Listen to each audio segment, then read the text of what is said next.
અને એટલા માટે બગસરાની ખોટા સોનાની બંગડી લાવો ને તો એ રૂપિયા તો સાચા જ આપવા પડે. એ ખોટા રૂપિયાથી તો ના આવે. ખોટો હીરો પણ રૂપિયા તો સાચા જ માંગે. મૂળ વાત એ છે, ધર્મની જ અપેક્ષા બધાના જીવનમાં છે, કોઈના ધર્મ નથી જોઈતું. એટલે ધર્મ એ કલાક બચે છે એટલે કરવાની પ્રવૃત્તિ નથી, આપણા જીવનની માંગ છે. અર્થ દરેકને સુખના સાધન જોઈએ છે, કામ દરેકના જીવનમાં અનેક કામનાઓ છે, અને મોક્ષ બધાને મુક્તિ જોઈએ છે. જે મેળવ્યું છે એમાંથી મુક્તિ જોઈએ છે. મુક્તિ પણ મનુષ્યનો સ્વભાવ છે, મોક્ષ સ્વભાવ છે. તમે જે મેળવ્યું એનાથી છૂટવા માંગો છો. પહેલા એમ થાય કે એક ઘર અમારું પોતાનું બની જાય, એ ગિરનાર બાબા પરિક્રમા કરવા આવી, 56 ભોગ કરાવીશ, અને બની ગયું. હવે એ જ ઘરમાંથી એક વર્ષ સુધી કોઈ તમને ફરવા ન લઈ જાય તો આખું ઘર માથે લઈ લો કે નહીં? મોટા મોટા બંગલા બાંધી લોકો નેચરોપેથીમાં રહેવા જાય, અને હવે તો એટલા નેચરોપેથી આવે કે લાઇટ નહીં, પાણી નહીં, ઓર્ગેનિક ફૂડ, અને અઠવાડિયું રહે પછી ફ્રેશ થઈ ગયા. તો આ ઝૂંપડામાં ફ્રેશ થતા હતા તો બંગલો બાંધવાની જરૂર શું? પણ મુક્તિ સ્વભાવ છે, મેળવ્યું છે નથી છોડો. હે બાબા, હે શ્રીનાથજી બાબા, એક દીકરો થઈ જાય, એક બાળક થઈ જાય, અને થઈ જાય ને પછી એમ થાય આ સ્કૂલે જાય તો શાંતિ. પેલું કેમ કે બાળક થવા માટે રાંદલ તેડે, પણ બાળક થાય પછી એને કોઈ ના તેડે. પછી કે તું સાચો ને તું સાચો. મેળવેલું છોડીને માણસને આનંદ આવે છે. સીધી સાદી ભાષામાં, તમે કમાવા માટે જોબ પર જાઓ એ વધારે મજા આવે કે ખર્ચવા માટે શોપિંગમાં જાઓ ત્યારે? મુક્તિ જ આનંદ આપે છે ને, છોડો છો ત્યારે. એક શિષ્યને ગુરુ હતા, અને ગુરુદેવને એમ હતું કે બધું ત્યાગી દેવું, છોડી દેવું. અને શિષ્યને એમ હતું કે થોડું ઘણું રાખવું જોઈએ, જેથી ક્યારેક મુશ્કેલી હોય તો કામ લાગે. અને બંનેમાં કાયમ આ ચર્ચા ચાલ્યા કરે, અને એકબીજાને નીચું બતાવવાની કોશિશ કર્યા કરે. અને એકવાર વનમાંથી પસાર થતા હતા, મોડું થઈ ગયું, ને એક નાવ વાળો છેલ્લો ઉભો હતો, બાકી બધા જતા રહેલા. અને ત્યારે ગુરુદેવે કહ્યું કે તું અમને પાર ઉતારી દે ને. ત્યારે પેલા એ કહ્યું કે 10 રૂપિયા લઈશ. ગુરુદેવ કે અમે સંન્યાસી લોકો, અમારી પાસે તો કાંઈ નથી. શિષ્યને થયું જો હવે ખબર પડી ને આના વગર કઈ ન થાય, એટલે એને ખિસ્સામાંથી કાઢ્યા. ગુરુદેવ કહેતો હતો ને થોડા બચાવીને રાખવા જોઈએ, રાખો તો કામ લાગે. અને પેલા તુરંત 10ની નોટ આપીને કહ્યું, અને પેલા નાવમાં બેસાડ્યા અને પાર લઈ ગયા. અને વચ્ચે નાવ આવી ત્યારે શિષ્યને થયું કે હવે સંભળાવું ગુરુદેવને. જો ગુરુદેવ, પૈસા રાખ્યા તો પાર ઉતર્યા કે નહીં? ગુરુએ કહ્યું રાખ્યા હોત તો પાર ના ઉતરે, આપી દીધા એટલે પાર ઉતર્યા છે. તે રાખ્યા હોત તો કોણ લઈ જાત? આપ્યા એટલે પાર ઉતારે છે. મૂળ વાત એ છે જે ચર્ચા આપણે કરી રહ્યા છે, મોક્ષ મનુષ્યનો સ્વભાવ. નાના છોકરાઓને પૂછો કે સ્કૂલમાં કયો ટાઈમ ગમે? પીટી નો પીરિયડ ગમે, ડ્રોઈંગ નો ગમે, ઇંગ્લિશ નો ગમે? એ કે છૂટવાનો બેલ વાગે ને એ જ ગમે. મુક્તિ જ મનુષ્યનો સ્વભાવ. ચારે પ્રકરણ, ધર્મ પ્રકરણમાં મનુન્યાની કન્યાના વંશમાં પ્રસૂતિના વંશની કથા આવી. બોલો યજ્ઞ નારાયણ ભગવાન કી જય. દક્ષ પ્રજાપતિ શ્રેષ્ઠી બન્યા, મોટું પદ મળ્યું.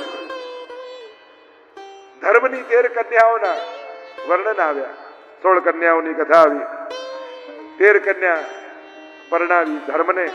14મી કન્યા સ્વાહાના વિવાહ થયા અગ્નિદેવ સાથે. એટલે યજ્ઞ થતો ત્યારે સ્વાહા સ્વાહા. સ્વાહા અગ્નિદેવની પત્ની છે. પિતૃ યજ્ઞ હોય ત્યારે સ્વધા સ્વધા બોલવામાં આવે. 15મી કન્યા સ્વધાના વિવાહ થયા પિતૃ સાથે. અને 16મી કન્યા સતીના વિવાહ થયા મહાદેવજી સાથે. પૂછ્યું કે સસરા અને જમાઈ વચ્ચે વેર કેમ બંધાયું? દક્ષ શ્રેષ્ઠી બન્યા, મોટું પદ મળી, સત્તા મળી, અહંકાર આવી ગયો. અને આ અહંકાર એવો છે ને, એક વસ્તુ યાદ રાખજો, તમે ગમે તેટલા પાપ કર્યા હોય ભગવાન માફ કરવા તૈયાર છે. અપી ચેત્સુ દુરાચારો ભજતે મામ અનન્ય ભાત સાધુરેવ સમંતવ્ય. તો અહમ ત્વા સર્વ પાપેભ્યો મોક્ષયિષ્યામિ. દરેક પાપને, મોટામાં મોટા પાપી માટે પણ ભગવાનના દરવાજા હંમેશા ખુલ્લા છે.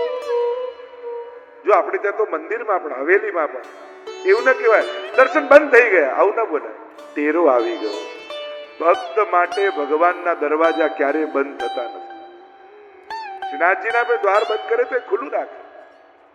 હા, નિજ મંદિરના દ્વારની ભાવના જુદી છે, પણ ભગવાનના દ્વાર ભક્ત માટે ક્યારે બંધ થતા નથી. એટલે એમને બોલા કે દર્શન બંધ થઈ ગયા, દ્વાર ટેરો આવ્યો. ટેરાને માયાનું રૂપ કહ્યું છે.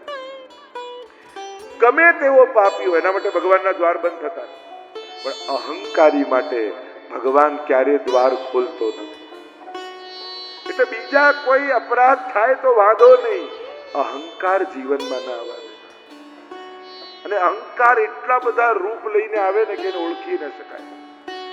અરે ધર્મ કરવાનો અહંકાર આવી જાય, સારું ગાવાનો અહંકાર આવી જાય, સારું બનાવવાનો અહંકાર આવી જાય. અરે અહંકાર તો એવો આવી જાય કે આપણને તો કોઈ વાતનો ઈગો નહીં હો, એ વાતનો ઈગો આવી જાય. આ તો ક્યારે કયા કપડા પહેરીને આવે કોને ખબર. ઘણી વાર ધર્મના કપડા પહેરી લે, સત્કર્મના કપડા પહેરી લે, પુણ્યના કપડા પહેરી લે. અને એટલે જ ગુણોના જ મદ હોય છે, અવગુણો ક્યારે અહંકાર નથી આવતા. એટલે તો સજ્જનો ઘણી વાર લોકો કહે અમે સત્સંગ કરીએ, પાઠ કરીએ, વ્રત કરીએ, અમે પુણ્ય કાર્યો કરીએ, છતાંય અમારે જ બધું સાચવવાનું. હા, કારણ કે ગુણોના જ અહંકાર આવી શકે, અવગુણના ક્યારે મદ ના આવે. ક્યારે કોઈને એમ જો મારા જેવો ગુસ્સો કોઈ ના કરી શકે, ક્રોધનો કોઈને ઈગો આવ્યો હોય કોઈને ખબર છે? મારા જેવો લોભ કોઈ ના કરી શકે દુનિયામાં, કોઈને મદ આવે? મારા જેવી ઈર્ષા કોઈને ના થઈ શકે, ક્યારે આવે? એમ થાય કે મારા જેવો ઉદાર કોઈ, મારા જેવો શાંત કોઈ નહીં. અહંકાર તો સદગુણો ના જ હોય ને, અવગુણો ના ક્યારે મદ ન હોય. અને એટલા માટે જ સદગુણ વાળા વ્યક્તિએ હંમેશા સત્સંગમાં રહેવું જોઈએ, જેથી કોઈ દિવસ મદ ના આવી જાય. પુણ્યશાળી વ્યક્તિએ હંમેશા સત્સંગમાં રહેવું જોઈએ, જેથી પુણ્યનો અહંકાર ના આવી જાય. સાચવવાનું એ જ. અહીંયા દક્ષ યજ્ઞની કથા આવી. મહાદેવજી સાથે વેર બંધાયું, કારણ કે સભામાં પ્રવેશ કર્યો, બે જણા ઉભા ન થયા, બ્રહ્માજી અને મહાદેવજી. બ્રહ્માજી મોટા છે અને અહીંયા મહાદેવજી ધ્યાનમાં છે પરમાત્મા. અને થયું મારો જમાઈ થઈને મારું સન્માન સાચવતો નથી, યજ્ઞમાં એનો ભાગ બંધ કરાવી દઈશ અને પહેલો યજ્ઞ હું કરીશ. દક્ષે વિશાળ યજ્ઞ કર્યો, બધાને બોલાવ્યા, જમાઈ અને દીકરીને આમંત્રણ ના આપ્યું. દેવતાઓ જવા લાગ્યા, આકાશમાં જતા જોયા. સતી મહારાણી જુએ કે ક્યાં જાય છે. નારદજી આવીને કહ્યું તમારે નથી જવું. શું છે? તમારે પિતાને ત્યાં આટલો મોટો યજ્ઞ છે અને પિતાને ત્યાં કોઈ પ્રસંગ હોય તો દીકરી હોય તો પહેલા પહોંચી જવાનું હોય, દીકરીઓથી તો પ્રસંગ શોભે. અને સતીને થયું કે મારે તો જવું છે. અને વિચાર કરતા મહાદેવજીને પૂછવા આવ્યા. મહાદેવજીએ કહ્યું કે ન જાઓ તો સારું, મારું અપમાન કરવા માટે તમારા પિતાએ યજ્ઞ કર્યો છે અને આપણને આમંત્રણે નથી આપ્યું. અરે આટલી જગ્યા આમંત્રણની જરૂર થોડી હોય. ગુરુને ત્યાં, શ્રુતને ત્યાં, પિતાને ત્યાં સમાચાર મળે ને પહોંચી જવાનું હોય. ન માન્યા, નંદીને સાથે મોકલ્યા છે. એમાં સતી મહારાણીને થયું મને જોઈને પિતા પ્રસન્ન થઈ જશે, માતા બહુ આનંદિત થઈ જશે. આખા યજ્ઞનો વિધ્વંસ. ભક્તના વિરોધથી થયેલા સત્કર્મો પણ ભગવાન સફળ થવા દેતા નથી. આખા ત્રિલોકમાં આવ્યા. આગળ અન્ય કથાઓના વર્ણન આવ્યા. અર્થ પ્રકરણમાં ધ્રુવ ચરિત્ર આવ્યું. પ્રસિદ્ધ કથા છે.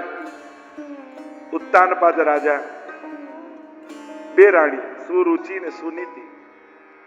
प्रसिद्ध कथा है, आप सब जानते हो.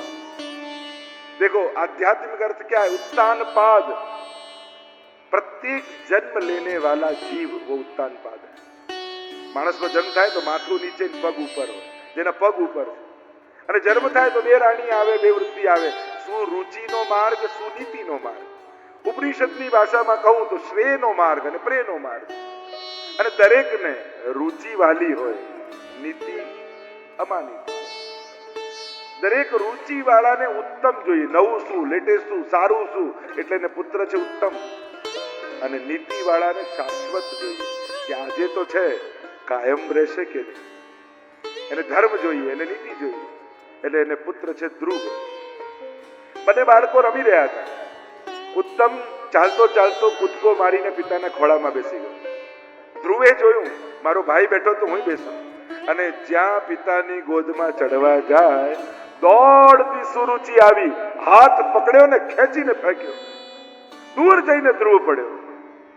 બોલી સુરુચિ, પિતાના ખોળામાં બેસવું છે, જા વનમાં જા, તપ કર, અને ભગવાન પ્રસન્ન થાય તો એટલું માંગજે કે મારી કુખે જન્મ લે તો જ પિતાના ખોળામાં બેસી શકે. મનમાં ખેદ આવ્યો. રડતા રડતા ધ્રુવ આવ્યો પોતાની માતા સુનીતિ પાસે. આખી વાત કહી. આ તો સુનીતિ છે, આ સાધારણ નથી. એટલે ચિંતકો કહે જે સમાજમાં આદર્શ માતાઓ હશે ત્યાં મહાપુરુષોની ક્યારેય કમી નહીં આવે. કારણ કે દરેક મહાપુરુષના જીવનમાં જેટલો માતાનો પ્રભાવ રહ્યો છે એવો કોઈનો નથી. દરેકની આત્મકથાઓ વાંચો, એમના જીવન ચરિત્રને વાંચો, માનો બહુ મોટો ફાળો રહ્યો છે.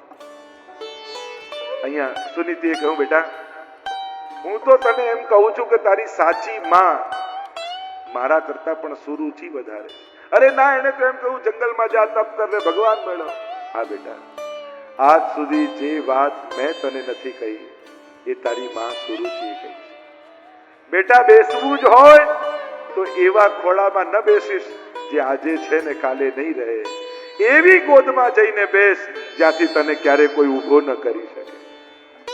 એ શાશ્વત ગોદ એ તો પરમાત્માની ગોદ છે. જા બેટા. અને 5 વર્ષના ધ્રુવને વનમાં તપ કરવામાં મોકલે. નારદજીને ચિંતા થઈ, ક્યાંક આવેશમાં જાય છે, ડરીને અડધું છોડીને પાછો તો નહીં આવી જાય. પરીક્ષા કરી, ડરાવ્યા. અરે ધ્રુવ, વનમાં તો હિંસક પ્રાણીઓ હશે, મારી નાખશે તને. હવે જે થાય થાય, ભગવાન મેળવવા છે, એની ગોદમાં બેસવું છે. જોયું કે મક્કમતા છે. નારદજીએ 12 મંત્રની દીક્ષા આપી અને કહ્યું, જા મધુવનમાં જા, ત્યાં યમુનાજીનો પાવન તટ છે, કૃષ્ણની લીલા વિહારની ભૂમિ છે, ત્યાં જઈને તપ કર. જો આશ્ચર્યની વાત, ઉત્તાનપાદ અને ધ્રુવ તમે જુઓ તો ધ્રુવજી સૃષ્ટિ સર્જનથી 4થી 5મી પેઢી છે. બ્રહ્માજીએ મનુ અને શત્રુપાને પ્રગટ કર્યા, મનુ ના થયા ઉત્તાનપાદ અને ઉત્તાનપાદ ના થયા ધ્રુવ. હજી કૃષ્ણ તો અવતાર થયો જ નથી, સૃષ્ટિ સર્જનથી 4થી પેઢી છે. છતાંય નારદજી એમ કેમ કહે છે કે મધુવનમાં જા, કૃષ્ણ લીલા વિહારની ભૂમિ છે. આજ છે ભગવાનની શાશ્વત લીલાનું પ્રમાણ. દરેક કલ્પમાં, દરેક ચતુર્યુગીઓમાં ત્યાં ભગવદ અવતાર થાય છે. અને આ જુદી જુદી કથાઓ જુદા જુદા કલ્પની કથાઓ છે. એક જ લીલાનો જુદા જુદા પ્રકાર અને લીલા ભેદ દેખાય. તમે ભાગવતમાં જે લીલા વાંચો છો પદ્મ પુરાણમાં જુદી લાગે, એ હરિવંશ પુરાણમાં જુદી લાગે, તો મહાપ્રભુજી કહે આ કલ્પ ભેદથી સમજી. કૃષ્ણનો સારસ્વત કલ્પના દ્વાપરમાં જે કૃષ્ણ પ્રગટ્યા એ પૂર્ણ પુરુષોત્તમ છે. બાકી દરેક કલ્પના દ્વાપરમાં કૃષ્ણ અવતાર થાય છે, પણ એ વિષ્ણુના અવતાર રૂપે હોય છે, એ પરબ્રહ્મ પોતે નથી હોતા. ભાગવતની મહત્તા જ એટલા માટે છે કે એમાં જે કૃષ્ણ ચરિત્ર છે એ કોઈ અવતાર કૃષ્ણનું ચરિત્ર નથી, એ પરબ્રહ્મ કૃષ્ણનું ચરિત્ર છે. એટલે અન્ય પુરાણો કરતા ભાગવતની મહત્તા વિશે બોલવા માંગે છે ધ્રુવજી, પણ બોલી શકતા નથી. ભગવાને પોતાના હાથમાં રહેલો શંખ ધ્રુવજીના ગાલમાં લગાડ્યો, અને જ્યાં ગાલમાં લગાડ્યો, યોંતઃ પ્રવિશ્ય મમ વાચમીમાં પ્રસુપ્તાં સંજીવયત અખિલ શક્તિધરસ્વદામ્ના અન્યાંશ હસ્ત ચરણ શ્રવણત્વ ગાદિન પ્રાણાન નમો ભગવતે પુરુષાય તુભ્યં. સ્તુતિ પણ હું નથી કરતો પ્રભુ, આપ જ બોલાવો છો. સેવા અમે નથી કરતા, આપ કરાવો છો. શક્તિ રૂપે તો આપ જ છો. આપણે કઈ બધું ભગવાન કરાવે, એટલે જોવાની શક્તિ ભગવાન છે. શું જોવું એ તો માણસે નક્કી કરવાનું. બોલવાની શક્તિ ભગવાન છે, શું બોલવું એ માણસે નક્કી કરવાનું. ચાલવાની શક્તિ ભગવાન છે, ચાલીને ક્યાં જવું એ તો માણસે નક્કી કરવાનું. કર્મણ્યેવાધિકાર હસ્તે, કર્મમાં સ્વતંત્ર જીવ છે, અને જેમાં સ્વતંત્રતા હોય ને એમની જ જવાબદારી હોય. કર્મમાં સ્વતંત્ર બનાવ્યા એટલે જીવ છૂટો. હવે કાર્ય કરવામાં સ્વતંત્ર, હા, પછી જે કરે જવાબદારી પણ થાય. પછી તો મા ફલેશુ કદાચન, ફળમાં પછી બંધાઈ ગઈ. સુંદર સ્તુતિ કરી, ભગવદીઓનો સંગ માંગ્યો છે ધ્રુવજીએ. આગળ કામ પ્રકરણમાં પૃથુ ચરિત્ર આવ્યું. પૃથુ રાજા યોગ્ય સમય થયો, પૃથ્વીનું દોહન કર્યું. કહેવાય છે કે પૃથુ રાજા પરથી પૃથ્વી શબ્દ આવ્યો. અન્ન આપવાનું બંધ કરી દીધું. સમાજને સુવ્યવસ્થિત કરવાનું કાર્ય પૃથુ રાજાએ કર્યું. અહીંયા જ્યારે સમય આવ્યો, વનમાં ગયા, તપ કર્યું, ભગવાન પ્રસન્ન થઈને માંગવાનું કહ્યું તો પૃથુ રાજાએ કહ્યું, મને 10,000 કાન આપો. કારણ કે 2 કાનથી આપની કથા સાંભળું ને તો તૃપ્તિ થતી નથી. રૂવાડે રૂવાડે કર્ણેન્દ્રિયો થઈ જાય તો આપની કથાનો હું રસપાન કરીશ. મોક્ષ પ્રકરણમાં પ્રચેતા આખ્યાન આવ્યું, પુરંજન આખ્યાન આવ્યું. ચતુર્થ સ્કંદને વિરામ આપીએ. બોલો ગોવર્ધન નાથ કી જય, ભાગવત ભગવાન કી જય. પંચમ સ્કંદ સ્થાન લીલા, વૈકુંઠ વિજય સ્થિતિ સ્થાન લીલા છે. 26 અધ્યાયમાં પ્રિવતના રાજ્યનું વર્ણન આવ્યું. નાભી રાજાના યજ્ઞમાં ઋષભદેવજીના પ્રાગટ્યની કથા આવી.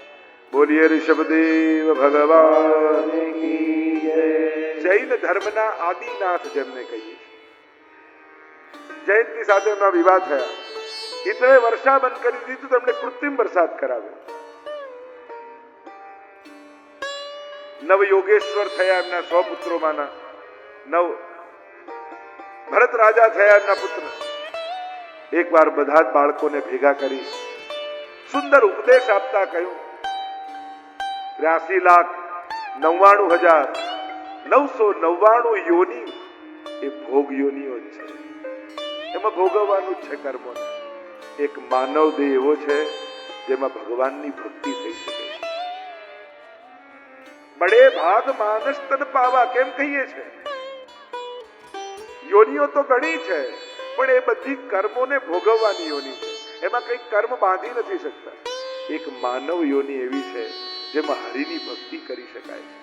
ભક્તિ કરવાની સુવિધા કેવલ માનવ યોનીમાં જ છે. જો તમે અહીંયા બધા બેઠા છો, એનું સૌથી પહેલું કારણ શું કે તમને અહીંયા બેસવા દીધા? કારણ કે તમે માણસ છો.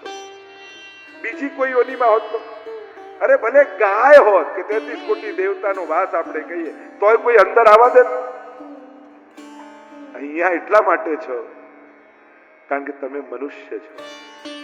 અને એમાં એક પરમ સૌભાગ્ય એ છે કે માનવ દેહ પણ તમને વૈષ્ણવ કુળમાં મળ્યું છે, વૈષ્ણવી પરંપરામાં મળ્યું. તુચિનામ શ્રીમતામ કે ભગવાન કહે કે જેની આ સાધના બચી જાય એને હું આવા ઉત્તમ સંસ્કારી કુળમાં જન્મ આપું. આ માનવ દેહ વિશેષ કેમ છે? અન્ય યોનિઓ કરતા એની મહત્તા કેમ? જો આંખ તો પશુ પંખીઓને પણ હોય. પક્ષી પણ ઉડતું ઉડતું ક્યારેક મંદિરમાં જઈને ભગવાનને જોઈ લેતું હશે. જીભ તો પોપટની છે. રામ શબ્દ તો પોપટ પણ બોલી શકે છે. પણ માણસની જીભમાંથી નીકળેલો રામ અને પોપટની જીભમાંથી નીકળેલા રામમાં ફરક શું? પોપટ રામ બોલે છે, પણ રામ કોણ છે એને ખબર નથી. અને એટલા માટે રામના કાન સુધી પહોંચતું નથી. મનુષ્યની મહત્તા એટલા માટે છે કે એની જીભમાંથી નીકળેલો રામ શબ્દ રામના કાન સુધી પહોંચે. કાન બીજા પશુ પંખીઓને પણ છે. એ પણ કથામાં ઉડતું ઉડતું કદાચ પક્ષી બેસી જાય ને એને સંભળાઈ જાય. પણ માણસના કાન એવા છે કે એક કથા સાંભળી જન્મ મરણના ચક્કરમાંથી છૂટો થઈ શકે. એની દરેક ઇન્દ્રિયો એના મુક્તિનું કારણ બની શકે છે. આ માનવ દેહની વિશેષતા છે. અન્ય પશુ પંખીઓ પાસે ઇન્દ્રિયો છે, પણ એ ઇન્દ્રિયો એના મોક્ષનું કારણ નથી થઈ શકતી. એટલે કહ્યું બડે ભાગ માનસ્તન પાવા સુર દુર્લભ સદગ્રંથ હી ગાવા. અહીંયા યોગ્ય રાજા, ધર્મશીલ રાજા, સમય થયો બીજાને ગાદી સોંપી વનમાં ગયા. મોક્ષ પ્રાપ્તિ અર્થે એક નદી કિનારે ઝૂંપડી બાંધીને રહે છે અને સ્નાન આદિ કરી રોજ હરી હરી હરી હરી હરી નામની માળા ફેરવે. સમય ક્યારે કરવટ લે ને એનું કાંઈ નક્કી નથી હોતું. અને એટલા માટે સત્કર્મો, સેવા અને પુણ્ય આને ટાળવું નહીં. કારણ કે જો ટળી ગયું ને તો પછી ટળી જ જશે. સામે આવ્યું છે તો ઝડપી લો, કરી લો. ભરતજી રાજકાજ છોડી, બધી મોહ મમતા છોડીને વનમાં આવ્યા. અને કોણ જાણે અહીંયા હરણમાં મોહ થઈ ગયો. એકવાર નદીમાં સ્નાન કરતા હતા, સૂર્ય નારાયણને અર્ઘ આપવા જતા હતા. અને જ્યાં અર્ઘ આપવા જાય ને જલ લેવા જાય એટલામાં સિંહની થાળ સંભળાઈ. અને સિંહની ત્રાણ સંભળાઈ તો કેટલાક હરણાઓ પાણી પીતા હતા. એમાં એક હરણી ગર્ભવતી હતી, ગભરાઈને કૂદી ગઈ જળમાં. કૂદી તો ગઈ પણ પ્રસવ થઈ ગયો અને નવજાત બચ્ચું તણાતું રાજાના હાથમાં આવી ગયું. અરે આ તો હમણાં જ જન્મ્યું લાગે છે. તુરંત કિનારે લઈને આવ્યા, કુમળું ઘાસ હતું તોડીને લાવ્યા, હરણના બચ્ચાને ખવડાવવા લાગ્યા. દયા બહુ સારી વાત છે, પણ દયા ક્યારે મોહ બની ગઈ ખબર જ ન પડી. પછી તો એવું થઈ ગયું, મોહ કોને કહેવાય? જે મરતું હતું તો બચાવવું જોઈએ, પછી એને છોડી દેવું જોઈએ વનમાં. પણ મોહ કોને કહેવાય? હવે હું ખવડાવીશ તો જ ખાશે, હું બચાવીશ તો જ જીવશે, હું જીવાડીશ તો જ જીવશે. પોતાને કરતા માનવા લાગ્યા, મોહ થઈ ગયો. હવે તો માળા ફેરે ને હરી હરી હરી એટલે 10 વાર થાય એટલે આંખ ખોલીને જુએ, હરણ હરણ હરણ ક્યાં ગયું? હરી હરી ઘટવા લાગ્યું અને હરણ વધવા લાગ્યું. અને એમ ન માનતા કે ભરતજીને ત્યાં જ હરણ કૂદ્યું. આપણે સેવામાં બેઠા હોય ને ઘંટડી વાગે ફોનની તો માનજો હરણ કૂદ્યું. આપણે માળા કરવા બેઠા હોય ડોરબેલ વાગે તો હરણ કૂદ્યું. એક મૃગ કે કારણે ભરત ધરી મૃગદેહ, તુલસી વાકી કહાગતિ જો સપતો કરત સને. એક હરણમાં મન ગયું તો બીજા જન્મમાં હરણ થવું પડ્યું. તો આપણું મન તો કેટલામાં ગયું. ક્યાં ક્યાં આસક્તિ લગાવીને બેઠા છીએ, ક્યાં ગતિ છે.